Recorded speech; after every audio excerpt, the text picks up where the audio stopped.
Okay, all right. Everyone up here, we're going down here, okay? One breath. All right. Is everyone's PlayStation underwear unwedged? Good, because today we're talking about a situation that continues to be a complete mess. And I know some people are going to say, Matty, you're on the back of PlayStation. Relax, man. But look, once we start to paint the bigger picture here and we look at a slew of issues spanning across the PS3, PS4, and PS5, it clearly shows that it's a mess. I don't know how else to put it to you all. So you'll see by the end of this video, there's no hyperbole here. It's getting pretty ugly right now. And it starts off with the PlayStation 3. This may not be the most relevant console to a lot of people, but it's become relevant now because of course, the PS3, PSP, and Vita stores are being closed digitally. So that starts off with, as expected, physical prices have skyrocketed. So I told everyone, start collecting your games now. If you are looking at this video and you got a local shop nearby and you're interested in physical games, go there first, because online it is volatile, man. You get these prices that just are back and forth. They're just so unpredictable, because just about a month ago, these prices were through the floor and now they're through the roof. So let's take a look at a couple of them. The most pricey PS3 games are now these collections. I made the mistake of course, when I had $0 to my name, trading these into GameStop. And guess what? Ratchet & Clank, around $80 now. Sly Cooper, I still have this collection. This is around $80 now on PS3. Jack Daxter, a little less, around the $50 to $60 mark, but still a lot for a game that sold for $30 when it first came out. The Killzone trilogy is another one that's sitting around that $40 to $50 range. And Folklore, which was a launch game for the PS3, I checked some of the sales for it, about $30, $40. It was a pricier PS3 game, but nothing crazy as it is now, where it's sitting at, on average, $100. And you can look at some of the sold items on eBay. People are paying these prices for games. So I want to put that up front, because you know me, I'm big on game collecting. Go out there, buy your physical copies, check your local shops, because right now online, it's disgusting. But here's what's going to start to happen is these prices are going to up and down, because there's a chance that maybe they fall a little bit in some third-party cases. And that's because now PS3 games, in some instances, aren't updating. So not only is PlayStation kind of closing down this digital storefront, but there's a chance that we get these games that are not in their complete state, and they require the servers to be running to download their patches, download their updates to get them running in the best way possible. Because not many games, some do, kind of like how certain games on the PS2, like Budokai 3, launched with its greatest hits, and that had some patches involved. But not many do complete editions nowadays, where you get all those patches, all the DLC, all the updates. That was more along the lines of the Xbox One and PS4 generation, where we started to see complete collections and all that stuff, whereas the PS3 and the Xbox 360 didn't have that all too often. So this story comes from Video Game Chronicle, where they write, members of the PSN Profiles forum have listed over 30 games that have allegedly stopped detecting their previously released updates, including first-party titles Journey, Gran Turismo 5, and Twisted Metal. Other games affected reportedly include Battlefield 4, Castlevania Lords of Shadow, Flaw, Payday 2, Tekken Tag Tournament 2, Soul Calibur 4, and Just Cause 2. According to the allegedly affected users, the PS3 titles listed above won't detect and download their patches even when using the cross-media bar to manually check for an update. We've asked Sony Entertainment Interactive for clarification. So what I was envisioning could happen here, and this is speculation, by the way, and I'm not trying to be dramatic with this speculation, but what I envision is, let's take Castlevania Lords of Shadow as an example. So this is like a third-person God of War style Castlevania game, and I think it's awesome. This is a game that runs on back compat through the Xbox One. You can play it on the Series X or S as well. And what's going to happen is, if this game can't get its patches, then you'll likely see the price come down for something like Castlevania Lords of Shadow on PS3, or stay the same, and you'll see the 360 version go up, because that now becomes the definitive version. This happens a lot in old game collecting, where you had the GameCube, the original Xbox, and you had the PS2, where oftentimes certain versions of those games would be more expensive than others because it was considered the definitive version. So now when you have games that, especially entering that era, very reliant on patches, getting fixes in, and I'm not saying that Castlevania, for example, had some really game-breaking bugs. But I'm just using it as a hypothetical here that you can start to see these prices go up and down now, even more so because PlayStation has to figure out a way to get these games patched or enable the patches. But when you look at Jim Ryan's statements of like, who's going to go back and play, I think it was a Gran Turismo 3 or whatever, and funny enough, Gran Turismo 5 is one of those games that's not working now. I just can't help but worry that this is not high on their priority list. It's not. And later in this video, you may be thinking, oh, well, it's PS3, who gives a shit? Later in this video, we talk about how the PS4 can sort of be a ticking time bomb as well. So just pay attention. I'm just saying, be aware. Be aware, be prepared, get your physical games. Now, on the back of all this, I thought it was really important to mention what's going on with Naughty Dog, because we talked a little bit about in one of our previous PlayStation videos what was happening with The Last of Us remake and some internal strife with Sony and sort of their focus on blockbuster titles now, and this seems to be the path they're taking. But what's interesting is now after this, of course, salt in the wound here kind of moment, we learn a little bit about some Jack and Daxter, which, by the way, I feel like an idiot. I had no idea that The Lost Frontier was a game. Like, there's a Jack and Daxter game on PSP, like a follow-up to Jak 3. Why didn't anyone tell me about this, dude? I was an avid PSP fan, and I had no idea about this. I thought it was just Daxter. So that's one that's on the backlog now officially. I'm hyped about that. But anyway, we learned here through another article by Video Game Chronicle that they want to make another Jack and Daxter game, but that's not what they're doing. We know what they're doing now. But sorry, my pain is now your pain. Here we go.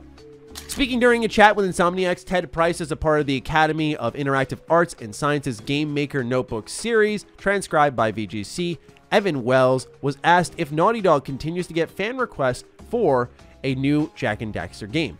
We do, in fact, Wells replied. We've had a couple of Twitter campaigns where people have been tweeting at us every day saying, I want a new Jak and Daxter, I want a new Jak and Daxter. And they aren't just simple 280 character tweets, they have Photoshop memes and everything they're including on a daily basis, and the effort has got to be significant. And I hate to break it to them, but we do not have Jak and Daxter here in development right now. But we still love the characters, and I see what you guys at Insomniac are doing with Ratchet, and it makes me wish that we did, and we would have one in development, but there's still a lot of love for Jak and Daxter in the studio. Now, a little bit of a trip back to the past here. Wells said at the end of Uncharted 2, Bruce Straley and Neil Druckmann went off to start designing The Last of Us, although they did spend a good solid 3 or 4 months working on a Jak and Daxter game before they decided to shelve it and focus on something new. So this was far enough back where I'm not disgruntled because it led to The Last of Us, which the first one was phenomenal, so I'm really not complaining about that. I saw some people saying to me, well, you know, Naughty Dog is this definitive third-person shooting studio. They're known for gritty games. And I'm like, dude, I've never played one of the more happy-go-lucky, I'm going to kill everyone type of campaigns like Uncharted. Like, the smiles on Nathan Drake's face as he mows down hundreds of people, and he's like, how could you kill people, you evil villain, as he kills tons and tons of people. I mean, come on. I'm not a big Uncharted fan. I love The Last of Us, but I am not a big Uncharted fan. I felt like Jak and Daxter, especially 2 and 3, Jak and Daxter had that good synthesis of sort of, hey, there is some darkness to this universe, but there's also really good humor. I felt that was one of the moments where Naughty Dog was at their best. A lot of people think it was, of course, and I understand why, Uncharted 2 and 3, because of some of the technical things they were doing, and we've seen them continue to push that further and further. But to know that in this day and age now, we have The Last of Us remake coming when we could have had like another Jak and Daxter game. I mean, this is, once again, sort of what we're talking about with PlayStation's path of blockbusters and the show, and they're not going to drop the project. I don't expect them to, nor should they, by the way. I'm not saying it should be canceled, but you can't help but wonder what if. And I'm going to sit here and always wonder, what if they said, hey, instead of remaking a game we made in 2013, we brought back one of our definitive franchises that helped us get a name, really. Like, Uncharted was the one that broke them into the industry big time, but Jak and Daxter I thought was fantastic. And so when it rains, it pours. Sony is adapting PlayStation games for release on mobile platforms. This one comes from PC Mag. As Eurogamer reports, a new job listing has appeared for a head of mobile working at PlayStation Studios based in San Mateo, California. The listing explains, quote, "As head of mobile, you will own and develop the mobile game strategy for PlayStation Studios and help build a foundation for future growth opportunities. You will lead all aspects of the expansion of our game development, from consoles and PCs to mobile and live services, with a focus on successfully adapting PlayStation's most popular franchises to mobile," end quote. This is why they're focusing on blockbusters. See, this is what I mean. I'm not on their back.